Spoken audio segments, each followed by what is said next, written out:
Forced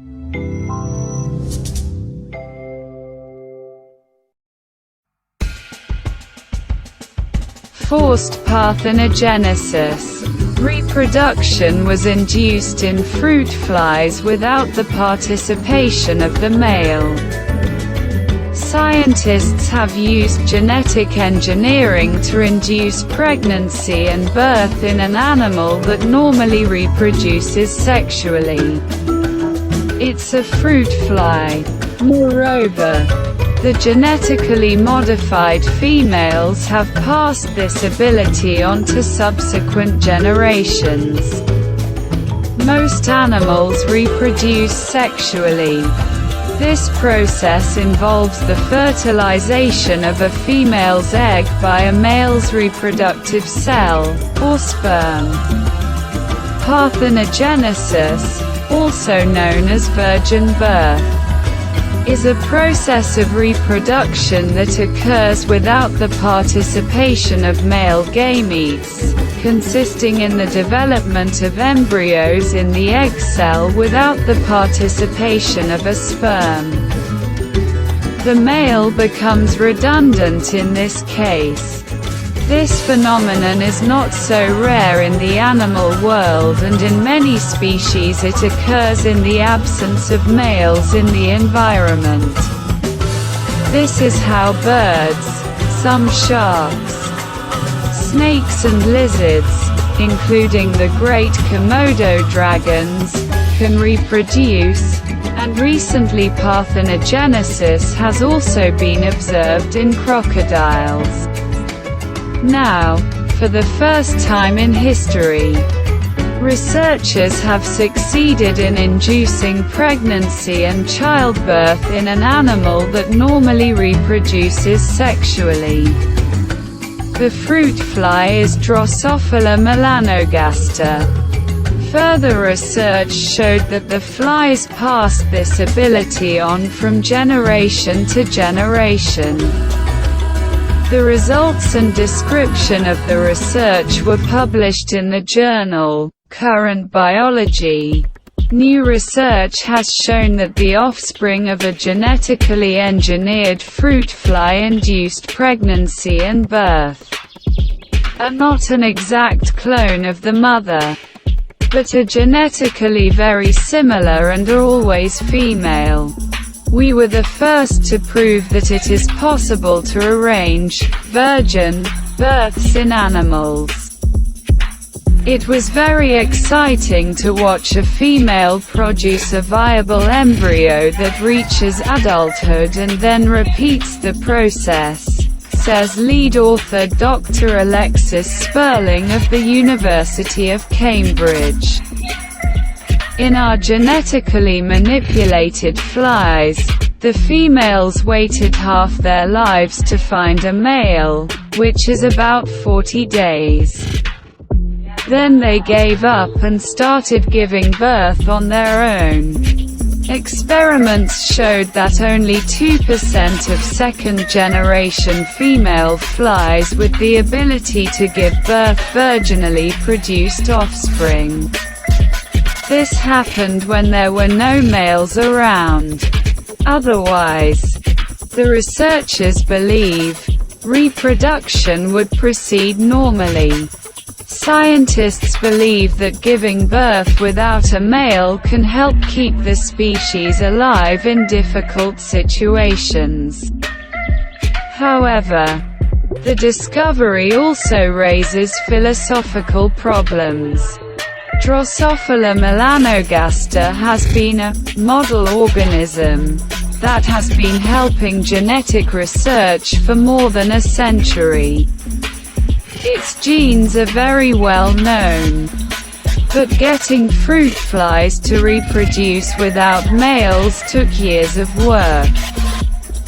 First, the scientists sequenced the genomes of 2 strains of other Drosophila species. One of them needs males. The other reproduces only through parthenogenesis.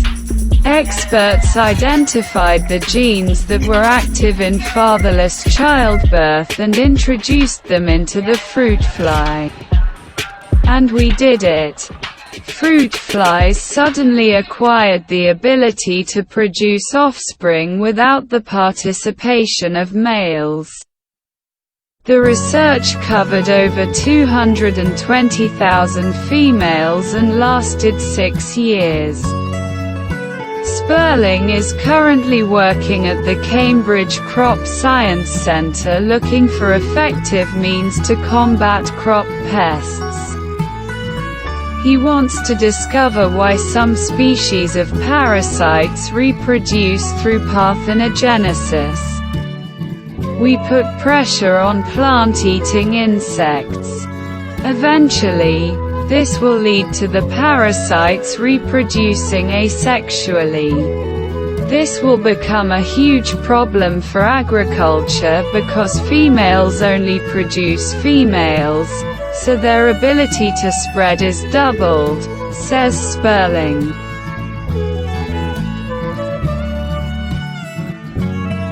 The oldest DNA in history has been sequenced. It comes from a mammoth that lived 1.2 million years ago. An international team of scientists has sequenced DNA from the teeth of mammoths that lived over 1 million years ago. This is the oldest DNA ever recovered. This astonishing feat not only pushes the boundaries of scientific methods, but also reveals a hitherto unknown lineage of mammoths. From the teeth of 3 ancient mammoths that roamed Siberia between 700,000 and 1.2 million years ago, scientists extracted extremely degraded DNA and reassembled it. An article describing the research led by scientists from the Paleogenetics Center in Stockholm was published in the journal Nature. I love this article.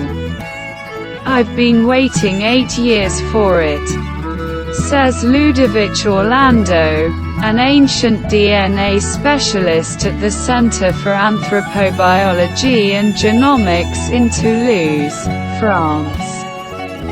In 2013, Orlando led a team of scientists who held the previous record for sequencing the oldest DNA. They were obtained from a horse leg bone found in the northern part of Canada, living between 560 and 780,000 years ago. Genetic material breaks down relatively quickly in most environments. However, DNA extracted from the remains of animals buried in permafrost can survive for a long time.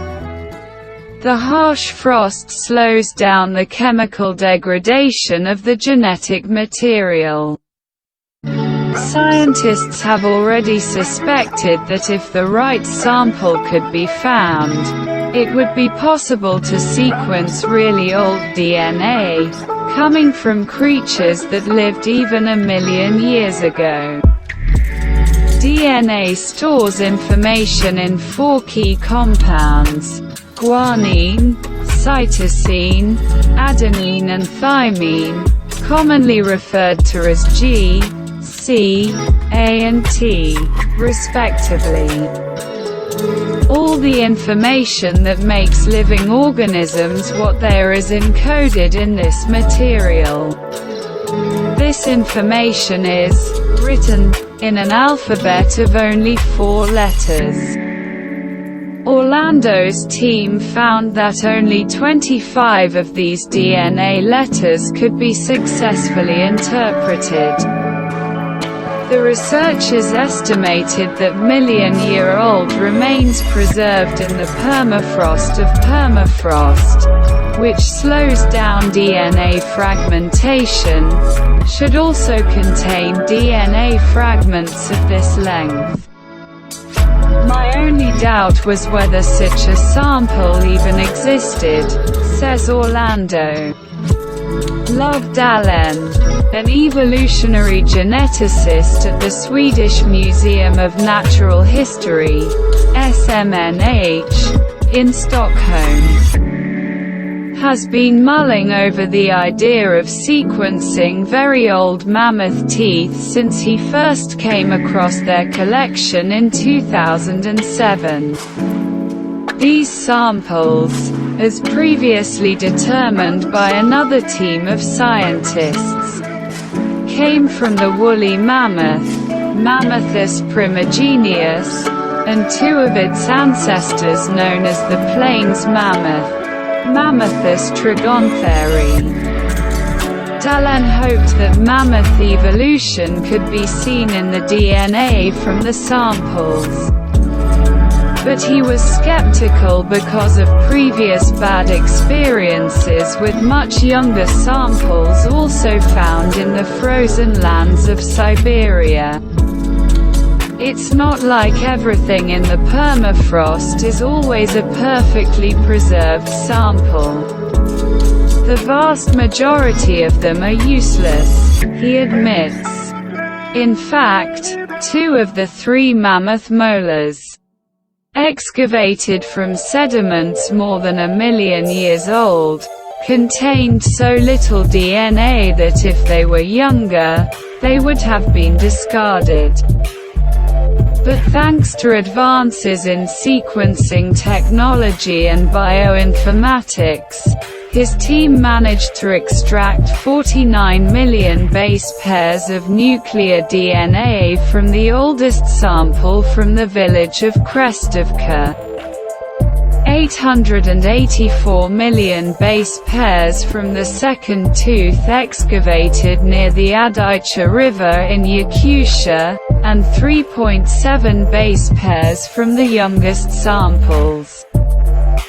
The age of the specimens had previously been determined based on geological data, the properties of the magnetic materials found in the surrounding rocks, and on the remains of various rodent species found in the same site. Both of these types of analysis showed that the oldest specimen is about 1.2 million years old. The second tooth in this respect is about 200,000 years younger. The third tooth comes from a woolly mammoth that roamed ancient Siberia about 700,000 years ago. Scientists have previously suggested that the 2 oldest teeth look like they belong to the plains mammoth, a species the researchers believe was an older cousin of the woolly and Columbian mammoths, Mammothus columbi, a North American species. But the sequenced genetic material showed a more complicated picture. The specimen from the Adaicha River belongs to the lineage that gave rise to woolly mammoths. But the one from the village of Krestovka belongs to a completely new, hitherto unknown lineage. It looks like a different species, Dahlén admits. Although the sample is from Russia, he suspects that the lineage was isolated from other steppe mammoths in North America. In the course of the research, scientists determined that Columbian mammoths are partly descended from a lineage of mammoths, whose remains were found near the village of Krestovka, and partly from woolly mammoths. Dahlén estimates that the 2 lines intermixed over 420,000 kilometers years ago. While scientists have long expected a million-year-old genome to be sequenced, crossing that threshold is critical. There is a difference between what we think is possible and what we have actually achieved, says Vivian Slon, a paleogenetician at Tel Aviv University in Israel. By crossing the million-year threshold, ancient DNA researchers can access the early history of other mammals, large and small. Dalen's team of scientists now have very old samples of musk oxen, elk and lemmings excavated from the Siberian permafrost on their radar. Sequenced mammoth DNA does not represent the oldest biomolecular information extracted from the fossil record. In 2016, scientists announced the determination of the amino acid sequence of fragments of ostrich eggshells from 3.8 million years ago found in Tanzania.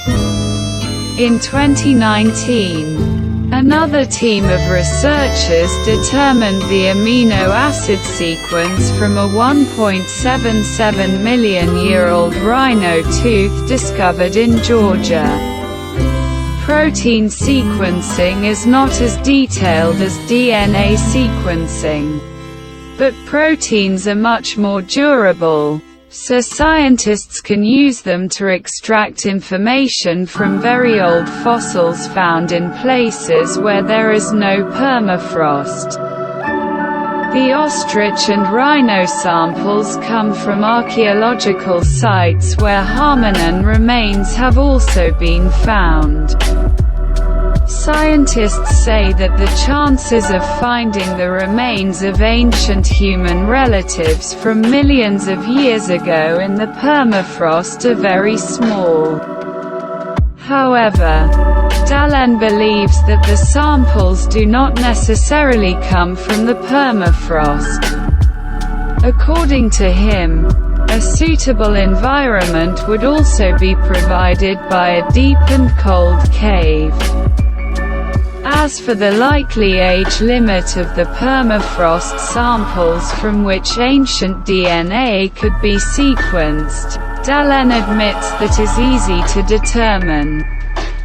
That's 2.6 million years. This is the permafrost border. It was too warm before.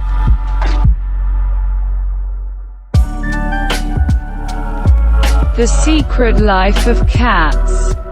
Cats as pets have accompanied humans for over 9,000 years. Certainly, most of us would not be able to imagine life without a cat at home.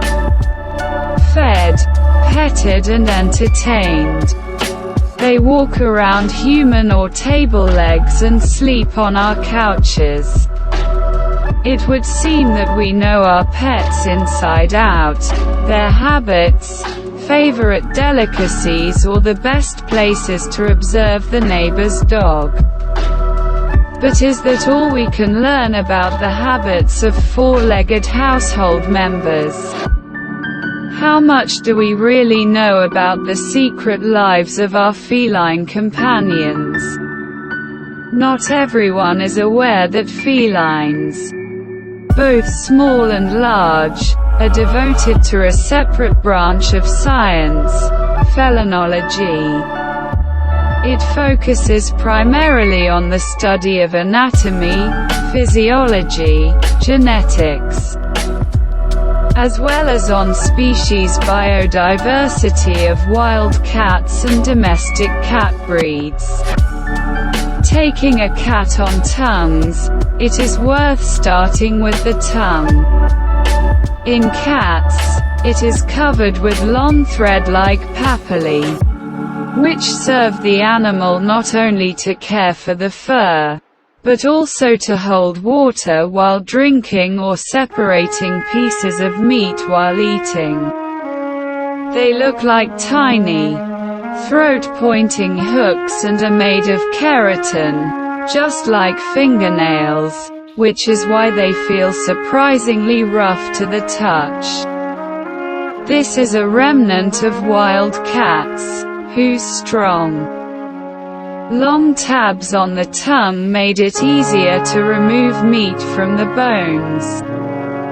Compared to humans, cats have few taste buds on their tongues. On average, there are 470 of them, while in humans it is an average of 9,000, so the sense of taste by a cat is much less intense and varied. Cats react primarily to salty and bitter tastes, and they will not find sweet tastes. As we delve deeper into this surprising way of getting fluids, we discover that cats are great physicists.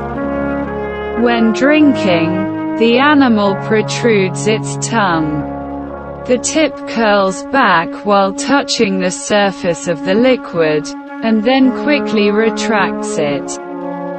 Water is glued to the tongue using the cohesive and adhesive forces of fluids. In this way, a jet of water is formed that shoots straight into the cat's mouth. When the right amount of water is in the mouth, the cat closes it before the force of gravity. Remember that a cat is not a dog. The domestic cat is a ruthless carnivore. Sounds scary, but it's really about diet. It is enough to look at the dentition of felids to recognize them as predators. But to be fully convinced, one has to look deeper. We already know that cats do not taste sweet. In addition, there is no salivary amylase in the mouth, i.e., an enzyme that would break down complex sugars. Weak activity of pancreatic amylase in the short small intestine was also confirmed.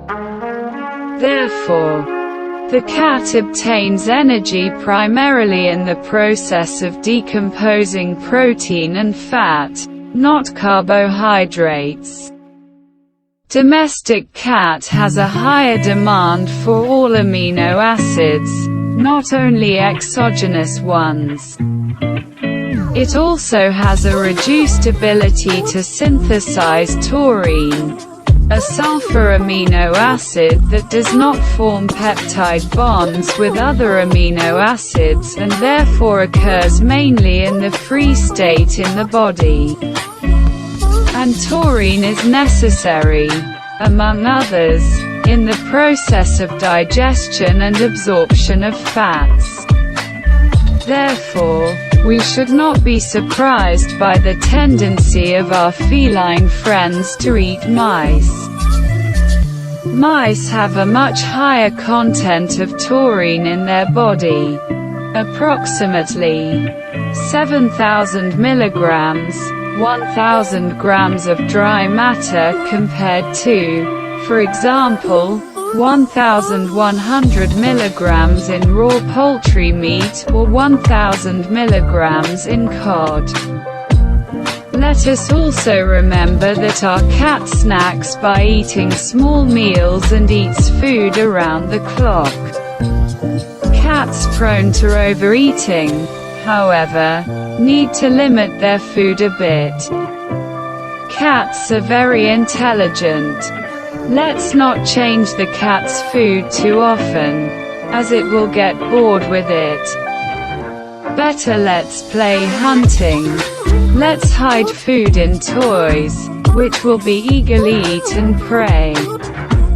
Staying on the topic of the cat's head, let's focus on the special role of the ears. The auricles are moved by about 32 muscles. It is thanks to them that the cat is able to direct its ears in a different direction than it moves itself and catch the slightest murmur. In addition, the cat can move each ear independently. The hearing of the popular dachshund is incredibly sensitive. It perceives sounds in the frequency range from 55 to 79,000 Hz. For comparison, this range for humans is from 16 to 20,000 Hz. It has been said that a four-legged acrobat always lands on all fours. Fact or myth? This phenomenon is closely related to the organ of balance, which is responsible for the position of the body in space. The process begins with the transfer of information about the incorrect body position through the membranous labyrinth to the brain. A cat falling from a tree in slow motion looks like it consists of two parts that rotate one after the other. First, the cat directs its front paws to the ground, followed by the front half of the body, and then the back of the cat with the pelvic limbs. This phenomenon can only occur when the distance to make a complete rotation is sufficient. Otherwise, it threatens to hit the ground with the side of the body, which can be fatal. When we see a cat disappearing into the narrow gaps of the fence, and still at full speed, it seems as if the escapee suddenly became narrower. To explain this precision and suppleness, we must start with vibrissae. These are sensory hairs distributed all over the cat's body. Most of them are on the head, and here they also play a special role, because they facilitate navigation, enable the detection of air currents, as well as estimating the width of holes through which the cat intends to squeeze. Plus, if the cat's head fits, so does the rest of the body. The cat's shoulder girdle lacks a well-developed clavicle. This prevents abductive movements of the thoracic limbs, but it definitely narrows this area. In addition, the animal's spine abounds in muscular connections, not ligaments, as in humans. This gives the cat a great deal of stretching and bending. It is thanks to this that the cat can become liquid, fall asleep in various positions or in small boxes. The life of our cats hides many mysteries, some of which we can explain scientifically. Fortunately, some areas remain a mystery. How is it that the couch can have so many secret superpowers? The amazing survival instinct means that the cat uses them practically unnoticed. Razor-sharp senses, a degree in physics, the agility of an acrobat and the ability to change the state of focus are just some of the curiosities about the domestic cat. What else do you know and what do you not know about your pets?